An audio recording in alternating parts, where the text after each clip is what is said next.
Hey, welcome to Lead Up Podcast. This is your place for all things leadership, where we really try to elevate leadership and turn managers into trailblazers. I'm your host, Mike Harbour. Today's episode is going to be nothing short of remarkable. I'm really excited about it. We're talking about the heart of leadership and the power of relationships to drive organizational success. To guide us on this incredible topic, I'm joined by someone who has written the book on relationship-driven leadership, Dr. Randy Ross. He's the author of a book titled Remarkable and a book called Relationomics. I'm excited to dive into some of those topics on today's episode. So not only is he a global leadership consultant, thought leader, Dr. Ross has also spent years helping organizations create cultures that are vibrant, effective, and ground in strong, healthy relationships. And I know just from talking to him before we got started in the recording, he and I are in alignment on a lot of things from a values-based leadership model. So Dr. Ross, welcome to the Lead Up Podcast. It's an honor to have you here today. Well, Mike, thank you for the invitation, and it's a pleasure to be with you. Yeah, I'm excited. Hey, before we go too far and get into some questions I want to talk to you about, I'd love for you to just share a little bit about your backstory, your history, what got you here, what do you love about leadership, and then what really inspired you to write the books Remarkable and Relationomics, and what do they mean to leaders in our world today? Well, Mike, I've always been committed to helping individuals grow and fulfill their potential and find meaning and satisfaction in their work. I spent the first 20 years of my life and career in the not-for-profit space. And so I learned an awful lot about how do you motivate people, in that world, because you don't do it through monetary remuneration. You don't do it through money. You do it through passion and cause and purpose. And then transferred over into the for-profit world and took a lot of those lessons that I had learned working with those nonprofit organizations and applied them to the workforce in corporations. Because the reality is, as long as you're paying a fair wage, it's not the money that keeps people engaged in an organization. We know that through research. And so if you can help people tap into their passion, if you can help them express their value construct, if you can give them a cause and a purpose that goes beyond just making money for the organization, and they really feel like they're doing good, creating a movement of good, giving back to the community, then you've tapped into what's really going to hold them, in place and give them the passion to pursue what they do at a higher level. And so that was a part of it. The other part of it was just realizing from the research from Gallup and so many others that only 30% of the American workforce is highly engaged. And I thought, yeah, gosh, what a travesty that only 30% of the people in the workforce really enjoy their work, because that's where we spend the vast majority of our time. And so I really wanted to provide a message of encouragement and hope, give some principles, some practical advice, some needed wisdom, and hope that would encourage people to find deeper meaning and satisfaction in their work. And that's what we do through our writing, through our workshops, through our keynotes. We try to impart transformational principles that help organizations create cultures, environments in which people can flourish. Yeah, that's really good. You're speaking my language. I wrote a book called Quit Losing Talent, and it's really it's a leadership framework about how do we keep our people, right? How do we find the best, but how do we also inspire them and keep them engaged? The sad reality, Randy, I've been doing what I do for a long time, and I've been in the healthcare space for 30 plus years, pretty much my entire adult life. And we've been talking about employee engagement for those 30 years with little to zero improvement. Maybe upticks here or there, but, not sustainable. And, unfortunately, we've been talking about leadership for a long time, but not any way that makes it stick. So I believe, and this didn't come naturally to me. I've had to develop this, and luckily I, have been mentored, sat at John Maxwell's right hand and learned how he does things. And I know you're probably well familiar with John, highly relational leader, and relationships are critical to build trust in our leadership. And you write about that in your book, Relationomics, about relationships being the X factor. But what are some examples of companies that do this well, or leaders that do this well, that where those relationships have been a catalyst to measurable success, where maybe they have improved off of that 30% engagement number to a few percentage points better and been able to sustain that? I think that's the most important thing, right? Yeah, no doubt. Well, there are a lot of organizations that have figured this out and mastered this. I mean, and you know, Mike, that people when they disengage, they don't quit jobs, they quit managers. Mm-hmm. And it's all a matter of culture. Here's what we know, that happy people do better work. And people are happier when they enjoy doing the work with people that they enjoy. And people are more passionate when they believe that they're a part of a bigger movement than themselves. And so, organizations, one that's here in our backyard that you're well familiar with, that we've had the privilege of working with, is Chick-fil-A. Mm-hmm. Our book, Remarkable, Truett Cathy, the founder of Chick-fil-A, wrote the foreword to the book, and they've used it for training internally at Chick-fil-A now for over a decade. And the principles that we unpack are not exclusively related to Chick-fil-A, but Chick-fil-A has done a phenomenal job of attracting quality talent because of their value construct. Mm-hmm. And then they've tapped into the passion that their people possess by calling them out and giving them a purpose beyond selling chicken. Mm-hmm. I don't know if you know this or not, but at the end of 2022, Chick-fil-A had sold just a little bit shy of $19 billion worth of chicken. Mm-hmm. Not too bad. It was more than the top 5 competitors combined. And they did it with 1/3 the number of retail outlets. But here's what's fascinating. Anybody who's familiar with Chick-fil-A, they know they're closed on arguably one of the most profitable days of the week, which is Sunday. Mm-hmm. But here's what most people don't know. The internal mission statement, the clarion call to action at Chick-fil-A, it has changed several times. Their purpose statement has always remained the same, but their internal mission statement has changed with each new generation of leadership. And they just a few years ago changed it to, we want to be the world's most caring company. Mm-hmm. Now, what does that have to do? What does that have to do with chicken sales? Well, some people would say nothing, but it has everything to do with chicken sales. Yeah. Because it's all about relationships, healthy relationships internally, healthy relationships with our client base, healthy relationships based upon purpose and calling. And I think that that's what so many organizations lack, is a mission larger than just selling their product or their service. And when they really seek to connect with the community, here's what we've learned to be true. People like to do good business with businesses that do good. Yeah. And good business is driven by healthy relationships.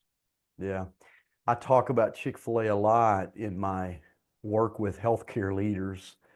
And I often say, if they can get it right in a fast food restaurant, why can't we get it right in the healthcare space, where the calling is really much bigger than selling chicken sandwiches, right? But to your point, Chick-fil-A leadership has done a great job of defining that purpose, that mission, and connecting their people to that cause, right? That caring. And I often tell people, Randy, that I've been doing research on fast food restaurants, and I've yet to leave a Chick-fil-A with the wrong order. And I've eaten there at least hundreds of times in my life. That's where I go if I do eat fast food, which is very infrequently, because I know I'm going to be treated with respect, and I know my order is going to be done right. I'm going to get what I asked for at the window, right? It's not going to be a mistake. I'm going to be treated with respect when I talk to one of their employees. And it's sad that in other industries, especially ones like healthcare, we're still struggling to get that right. And when I think about the mistakes, as I said, my order's never been wrong at Chick-fil-A. I'm not saying they don't make mistakes. I'm sure somebody else has had it wrong.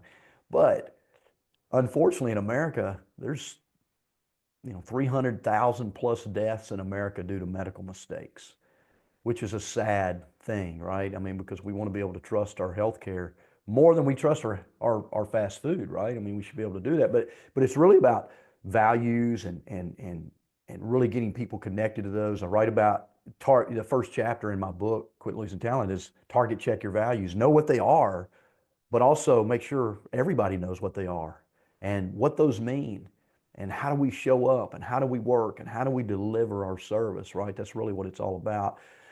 So I love that you brought that part of the discussion here because that's the essence of leadership. I think it begins with values.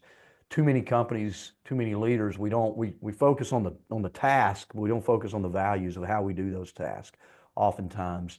And then we complain about those things. But we could spend a lot more time talking about that. I want to keep moving here. Talk about what relationomics means. You wrote this book called Relationomics. Talk about what it means and why it could be a game changer for leaders that may be listening today.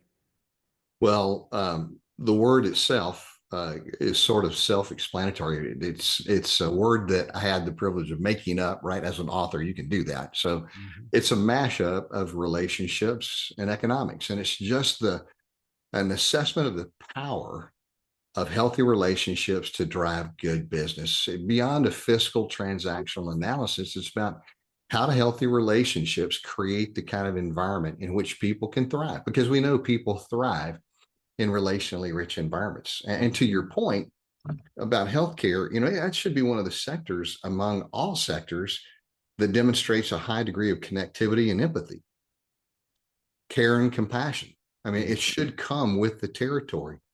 But unfortunately, what happens is a lot of times we're focused on behaviors and we don't go behind that to unpack the belief system and then the foundational value construct.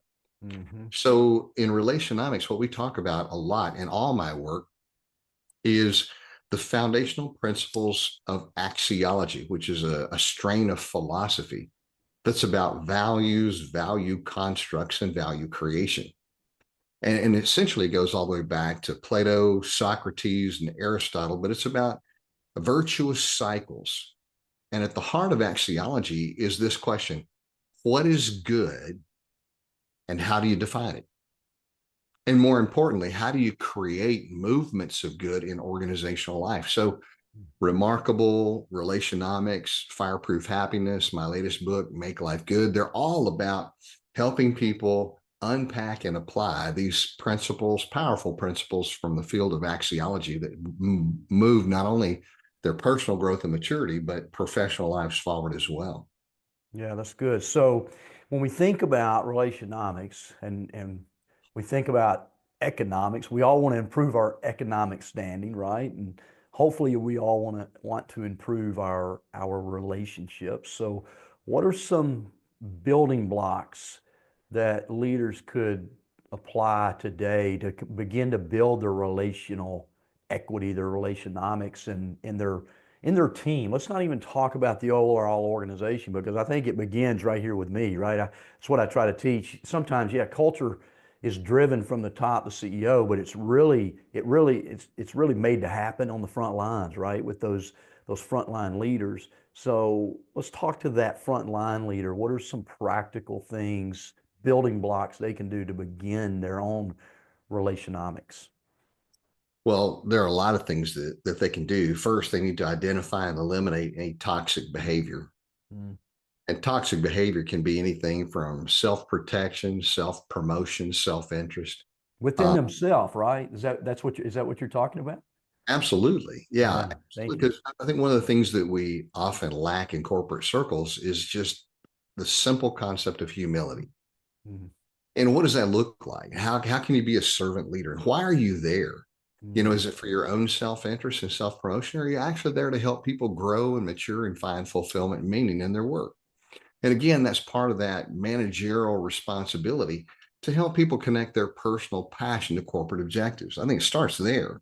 But Mhm. then the best organizations that I've ever worked with are organizations that have been able to create open loops of continuous feedback at every level within organizational life. Because organizations and teams that have open loops of feedback become self-coaching and self-correcting. So we sharpen each other as iron sharpens iron. But there are very few organizations that really understand the simple concept and idea of open communication. Mm. Because oftentimes leaders get defensive, they're posturing, they're positioning themselves to protect themselves, and they're not really interested in growth. And one of the things that we talk about in our workshops, and an exercise we actually do, is we have people list what are the characteristics of the best leaders that you've ever experienced. And then we try to categorize those characteristics into two categories. One, is it highly relational? Is it relationally driven, or is it results driven? Mm-hmm. And to your point, we often focus on the results, but when you go through all of those adjectives that describe the best leaders, it's so heavily relationally weighted that it reminds people that the only way you get good results is through healthy relationships. Mm.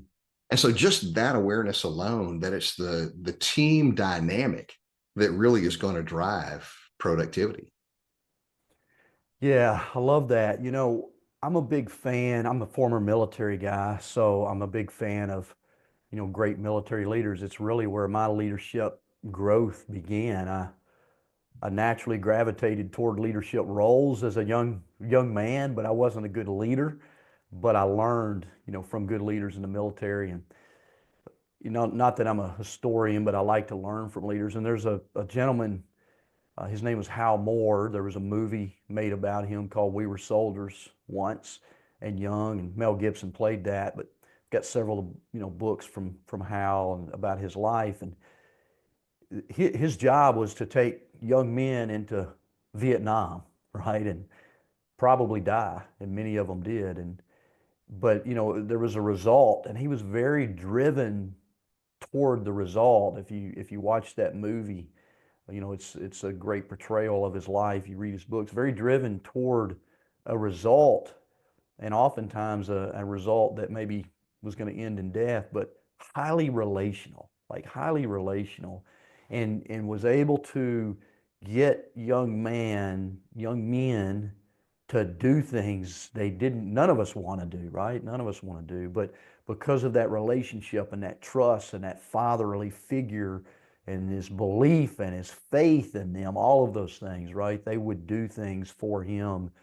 that, left to their own vices, they wouldn't even get up out of the foxhole, right? And so I think I just bring that up because what, in your experience, how do you teach leaders, or where do you see the best leaders do to really balance the need to produce a result, like an ROI on their efforts, but also not be relational, but not too soft with those employees in order to not get that result, right? I think John Maxwell calls it the balance between care and candor, right? But why don't you give us your thoughts on that, Randy?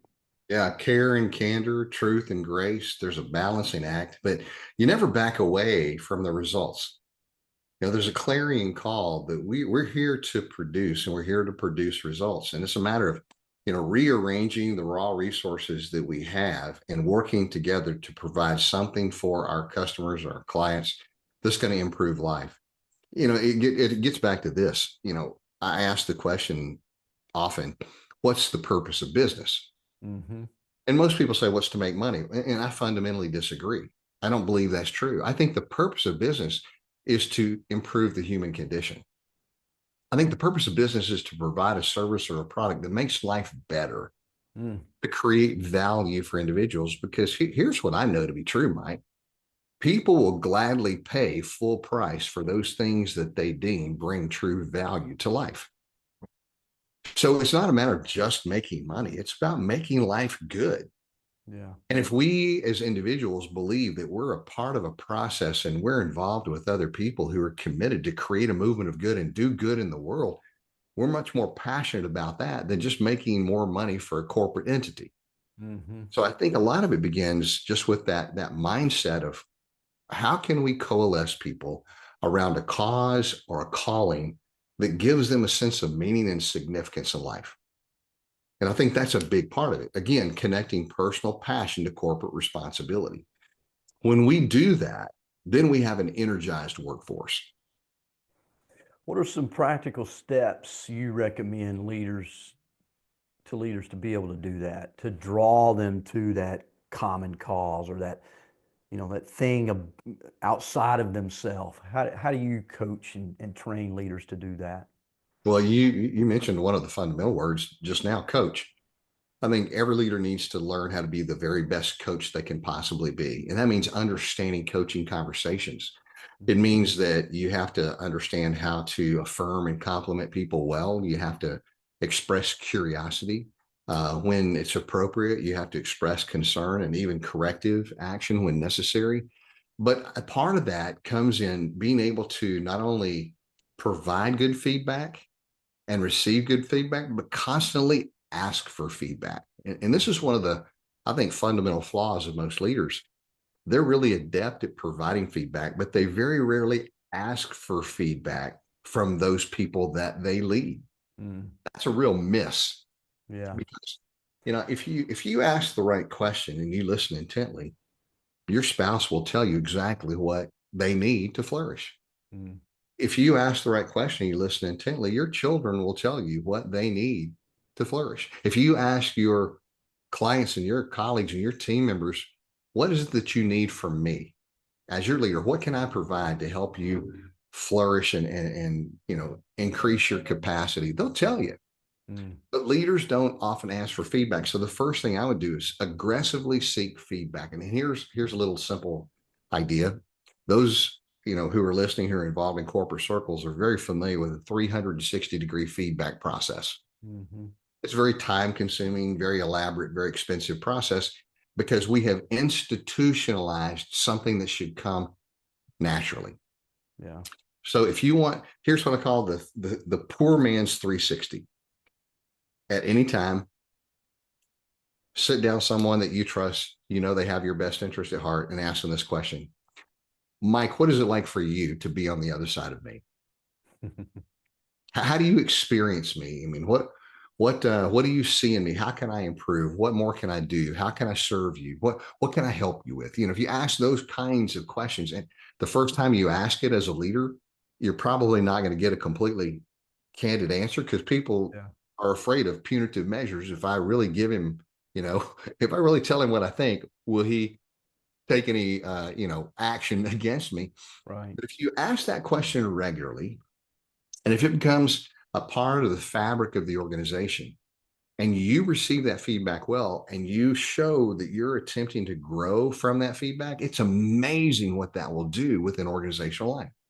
Mhm. Because as you receive back from your direct reports and you apply it, they are much more open to receive feedback from you. And that's that open loop of continuous feedback. Here, Mhm. because the travesty is the higher people rise in the life of an organization, the less honest feedback they get. Mhm. And so asking for feedback is the first thing that I would say. The second thing I would say is focus on your value grade.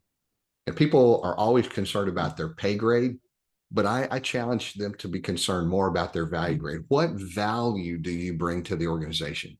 Mm. And instead of asking for a pay raise, ask, how can I bring more value in the role that's been assigned to me? How can I bring more value to the team, to the organization, to our objectives overall? Because the reality is, if you bring more value, if your value grade exceeds your pay grade, it won't be too long till everyone recognizes that and they'll match your pay grade to your value grade. Mhm. So focus on your value grade. And the last thing I would say is leverage your passion and your strengths to solve problems because people will pay you to solve problems. And unfortunately, a lot of times in corporate circles, when a problem arises, rather than to dive in, roll up your sleeves and tackle it, a lot of people resist it or they point fingers of blame or they cast aspersions on other people. Or it's not my fault. I didn't create it. They don't pitch in. But solving problems is the essence of good leadership because the bigger the problem you solve, the more value you create. The more value you create, the more invaluable you become. Mm. So good.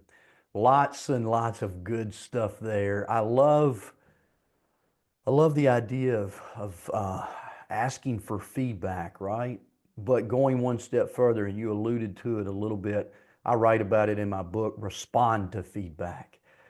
Too many leaders ask for feedback, Randy, but they don't respond to feedback, right? They say, well, Randy just doesn't know what I know, or he doesn't know what he's talking about, or he hasn't been where I've been. And so we kind of push it to the side and then we don't respond to that, which creates what you described as they're not going to give us their feedback anymore because they don't think. I think it was Andy Stanley, and again, I'm going to get this quote all wrong, but when you quit listening to people, you'll quit having people share what you need to know, or something like that. It's some quote. I can't remember the quote exactly, but if we don't listen to people and then respond to that in a way to close the loop, and again, it doesn't mean that we can solve every problem they bring to us, but at least listen and respond in some way to that.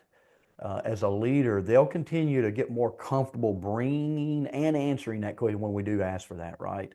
And again, respond humbly in that. And I think the other thing you said that is vitally important is bring more value. I think that's something that's missed in today's world. And again, I'm not a fan of like looking at this generation or this generation or this generation doesn't do what we do. I just think we as mine and your generation, Randy, maybe we haven't taught the generations behind us how to do that well, right? And how to bring value before asking for value. I'm going to step off in a black hole here for a minute. The NIL is a huge problem for me in college sports, right? Where we're paying these kids hundreds of thousands, if not millions of dollars before. I'm not saying they shouldn't be compensated for some of what they do, but we've exceeded what I think is appropriate because what happens when they don't have sports anymore? We haven't taught them like you got to bring value to get paid, right? And so I think again, I don't have all the answers to that. But what I coach leaders to do is we as if you're a leader of the generations behind you, you need to be coaching your employees how to bring value to the job, not just say you need to work harder. Like we need you to bring more value, and here's what that looks like. Here's what I suggest you do. And really, it's a skill that has to be learned sometimes. Some people just don't know how to bring value or work hard or give that discretionary effort, right? Which is what really employee engagement is. So we could talk about that all day long. I love those 3 steps that you gave us. They're very practical, and I think our listeners will be able to apply those and get better themselves. Let's shift to you wrote. So we talked about relationomics. I love that. Let's shift to this book, Remarkable. Um, we all want to be remarkable. Some of us think we are and we're not. And some of us are remarkable and we don't believe it about ourselves, right? But I'd love to talk to you about what does that mean for you? What's the, kind of the thesis of your book, Remarkable? Just unpack that for us a little bit. Well, remarkable is a powerful term. It's not only the name of the book, but it's also the name of our company, Remarkable. And for me, remarkable holds a wealth of meaning because it means that you provide a service or a product, or you live life in such a way that you blow people away. You provide world-class service. You go the second mile. You exceed all expectations to such a degree that when people leave your presence, they leave with this irrepressible desire to talk about you and the difference that you've made in their life while they were with you. Because when people are talking about you and the service that you provide, then you indeed have become remarkable. Um, Robert Stevens, the founder of Geek Squad, in an Inc. magazine article way back in 2014, he made this comment. He said, advertising is a tax you pay for being unremarkable. And I like that because, advertising marketing is necessary to get your message out into the market. But the reality is we all know the best form of advertising is word of mouth. When other people are telling your story, when things go viral, when people become raving fans and they're telling all their friends about you, that's when you become remarkable. And so, again, these axiological principles about virtuous cycles that we teach and apply to organizational life are powerful. They're principles that go all the way back to the Greek philosophers. It comes through the wisdom literature of the Torah and the New Testament. I mean, it's just replete across history, and they're principles that have been used for centuries with high impact. And that's what we like to take and package and unpack for organizations. Yeah, that's really good. So, what are some specific, I mean, you're speaking my language. You start talking about, philosophy and some of the Stoic principles and things that we need to tap into to be better. But I'll let you share with our audience. What are some of those practices that you mentioned, habits that you mentioned to be remarkable? What let's talk to the individual leader first. What do they need to do to become remarkable? And then how do they transfer that to a team to help that team become remarkable? Well, let me give you three questions. Okay, here's kind of the framework. Axiology is a pretty heady academic field of philosophy, and you can get lost in it pretty quick. But I like to take deep concepts and make them really simple to apply. So here's what I say: people grow into the conversations that you create around them. Mm-hmm. And the best way to create a conversation is to ask questions. So let me give you three questions that you can ask that if you answer them well, and if you ask them of your team members and they can answer them well, you're well on your way to codifying a remarkable culture. And those three questions are these. Number one, do you create more value than you take? Mm, good. Every day, do you create more value than you take? It's kind of what we were talking about earlier, putting the emphasis upon what value you create, your value grade versus your pay grade. Mm-hmm. So in your relationship with your spouse, with those closest to you, when you lay your head on the pillow at night, you need to ask yourself, today, did I bring more value to those around me than I expected in return from them? Because it's based upon the principle of abundance, where if we all bring more to the table than we take away, at the end of the day, there'll be a surplus on the table that can be shared by everyone who helped to create that value. Mm-hmm. On the other hand, if you're a value extractor and you go to the table with a scarcity mentality, which says I have to get as much for myself as I can, then it won't be too terribly long. If you've got only a few value extractors among you, it won't be too terribly long till there's nothing left on the table. When there's nothing left on the table, go home, the game's over. Yeah. And so the first question is, do you create more value than you take? The second one is very simple, but very powerful. Do you leave a positive wake? Mm. Every single encounter is emotionally framed. And like a boat going through the water, it leaves a ripple impact on the shore. So your life leaves a ripple impact on others. So what kind of an impact are you having? And this gets back to making a difference over making a dollar. Because Mm-hmm. everything good we want in life is a byproduct of creating value for other people. Think about it. Zig Ziglar used to say this. He said, the fastest way to success is making everyone around you successful. Yeah. Everybody wants happiness, but John Templeton, a wise man, once said, happiness pursued eludes, but happiness given returns. And I know that to be true because I'm the happiest as a husband when my wife is happy. Mm. I'm the happiest as a parent when my kids are happy. I'm the happiest as a team leader when my teams are happy. And so it's not a matter of me focusing on my happiness, but what can I do to provide the resources where everyone else can experience satisfaction and meaning? And then therefore I become happy. So, and then the third question is, what problems do you solve? Which again, we talked about a little bit earlier. There's a lot of talk in the marketplace, Mike, about pursuing your passion, which I love, and that's great. Do what you love to do. There's a lot of talk about leveraging your strengths.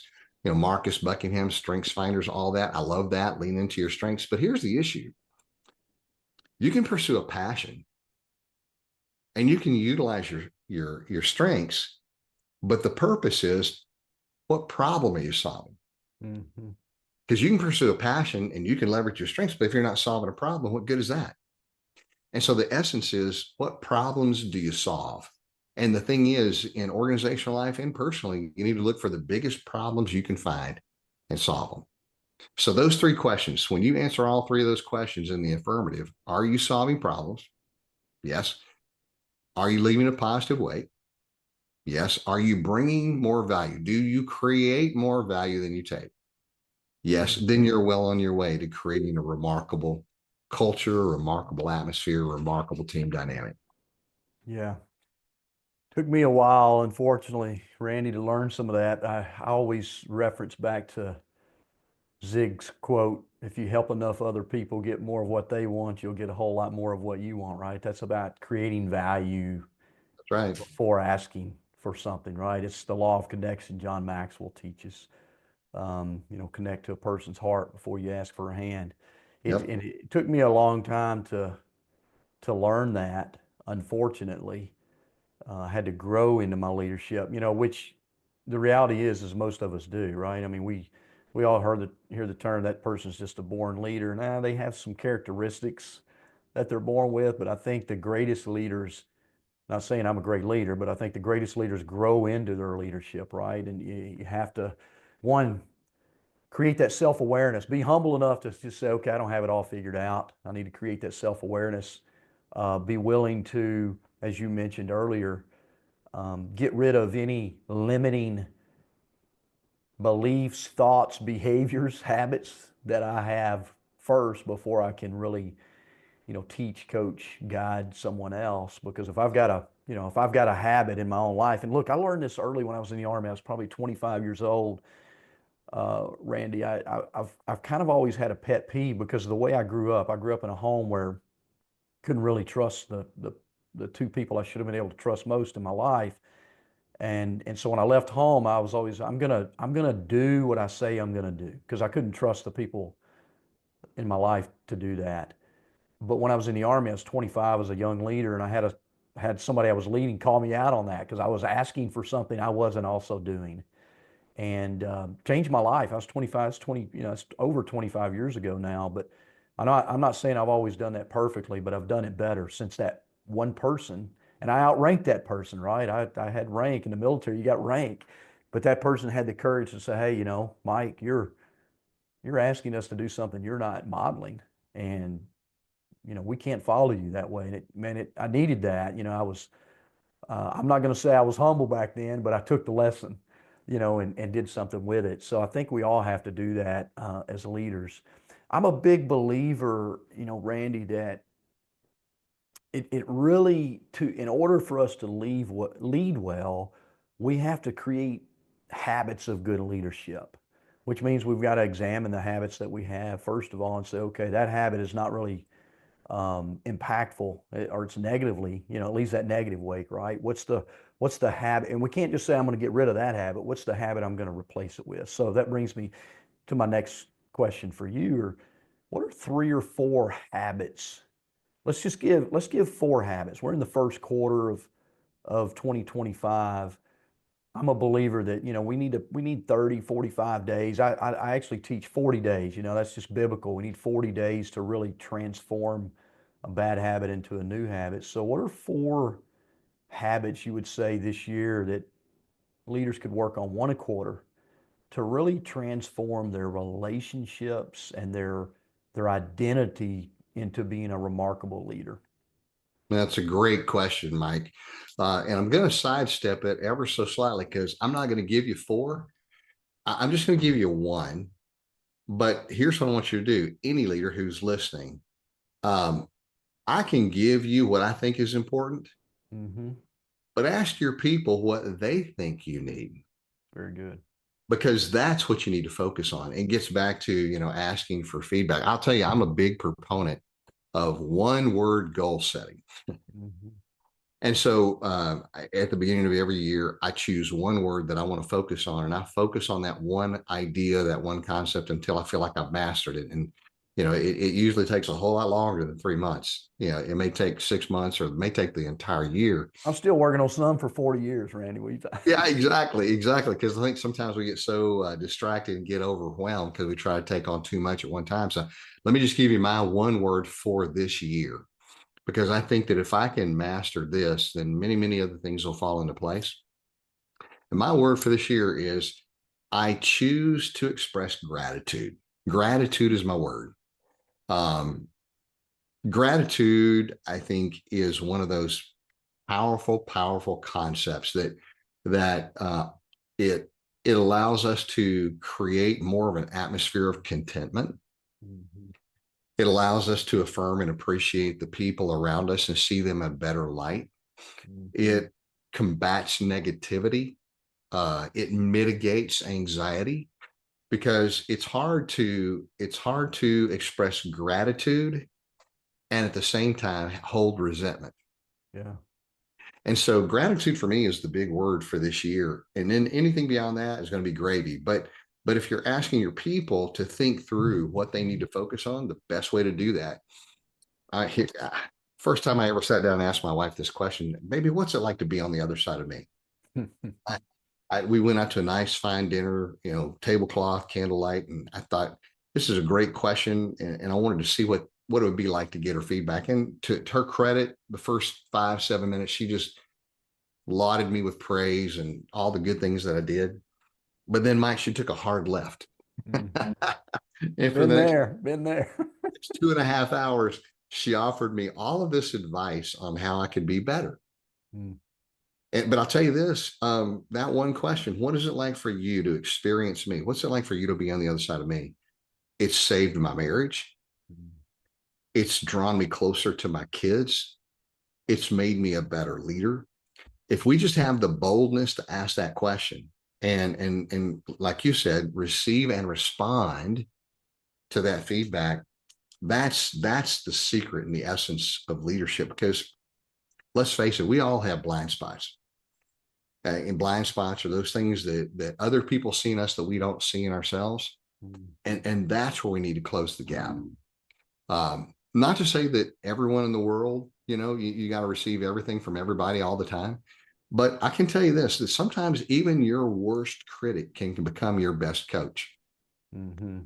Because I've had people come at me with a whole lot of heat and no light, but if I sat back and honestly assessed what they were saying and got through, the initial defensiveness that I felt when they brought it to me, there was some negative truth in there that I could learn from.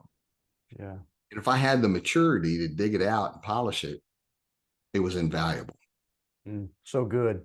Yeah, I think I love fantastic advice. We have to be coachable, right? And many of us kind of think we're coachable, but we're not. I work really hard to be coachable, but I don't always like what I hear from others, right? And so I deflect it sometimes until I really can sit and deal with it. And sometimes that may take me days or weeks to really be open to that coaching or that advice I got. I love Carol Dweck's book on mindset, fixed versus growth mindset. And I I'm a personal growth junkie, right? I'm constantly wanting to grow, but the reality is I'm fixed in a lot of ways. I have a fixed mindset on certain things. And, I challenge leaders to always be questioning, am I stuck with my own biases or fixed constructs of things, right? And really being open to, pulling it out and really looking at it. So I think that's fantastic advice. I love the one word. Mine's relentless this year. And it's, I just want to be relentless in my execution, my relentless in building better relationships, relentless in gratitude, right? And the reason that's important for me, Randy, is because I start off oftentimes being relentless, but then I get complacent because I get busy with other things and I lose focus on, some things that I said were important: my fitness, my reading, my personal growth, my relation, my just dating my wife, right? Or asking those questions of those that I lead, as you mentioned. So. Love, I think this has been a fantastic um, conversation that we've had. We could probably spend 2 or 3 more hours here and never get to the end of the well that you bring to us today, Randy. But tell us where we can learn more about you and how we can find your books and things that may interest our listeners today. Well, thanks for asking, Mike. I appreciate that. And your listeners can reach out to me through our website, which is drrandyross.com, just dr, no period, drrandyross.com. Lots of information, lots of resources are there. Our books are there. You can get our books wherever fine books are sold. But I travel the country and do keynotes and workshops for organizations of all ilk, and it would be a pleasure to connect with anybody who's listening that we might be able to serve to help them craft a compelling culture. Love that. Make sure, listeners, you check Randy out, connect with him on LinkedIn, look his website up, go buy his books. We'll make sure we put the links in the show notes so that you can easily access those as well. This has been Mike Harbour, Lead Up Podcast with Dr. Randy Ross today. Randy, thanks for the value you added to me today and the positive ripple that you left for our listeners. We'll see you on the next episode of the Lead Up Podcast.